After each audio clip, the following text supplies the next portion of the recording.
Hi everyone, welcome to Reading with Reference. My name is Katherine. I'm a reference librarian at the Haverford Township Free Library, and today I want to tell you about a few books I've read recently. The first is The Book of Longings by Sue Monk Kidd. I've been fascinated by the premise of this book since I first saw the summary a few months ago. The setup is this. Anna is a young woman living in Israel. She's the only daughter of a wealthy family with connections to the rulers of Galilee. Because of her privileged circumstances, and maybe a little bit in spite of them, she's given a tutor and taught to read and write, which she soon discovers is her true passion in life, despite her mother's protests. Oh, and she'll also become the wife of Jesus of Nazareth. Obviously, this is a fictionalized account of the years of Jesus' life that have not been recorded all the way up through his death, one that imagines what it might have looked like for him to have married like any other man of the time. That was the hook that got me interested in picking up this book, but ironically, I thought it was the least interesting part of the story. I was far more drawn into the accounts of women of the Roman Empire, not just Anna, but women like her rebellious Aunt Yaltha, who is accused of murdering her abusive husband and exiled to live with her brother, Anna's father, and who becomes Anna's closest confidant and co-conspirator. There's also Anna's friend Tabitha, who is raped by a Roman soldier and must pay the consequences for daring to speak out about it. Sue Monk Kidd's research is meticulous, and the world she creates in this book is fascinating. It ranges from the big-ish city of Sepphoris, where Anna's family lives, to Herod's palace in Galilee, to the tiny, poor town of Nazareth, and even to the Library of Alexandria in Egypt. Ultimately, although this book is being billed as What If Jesus Had a Feminist Wife, to me it was more of a look at the women the world has forgotten, the ones whose daily lives and sufferings and contributions were not recorded by historians.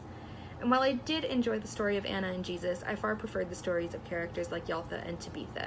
It was a really interesting book about a time and place I'd really never thought about beyond the stories we're taught in school or at church. The second book I want to tell you about today is Saint X by Alexis Shaitkin. I'm a big fan of true crime, and I've always been fascinated and horrified by the case of Natalie Holloway, the 18-year-old high school student who disappeared without a trace on a class trip to Aruba. So when I saw this synopsis of this book, I knew I wanted to read it immediately. It is a fictionalized story loosely based on Natalie's. Saint X opens with 7-year-old narrator Claire on vacation with her parents and teenage sister Allison on a fictional island simply called Saint X. Allison is beautiful and smart, and Claire worships her. But then, Allison's body is found at a remote spot on the island, and everything changes.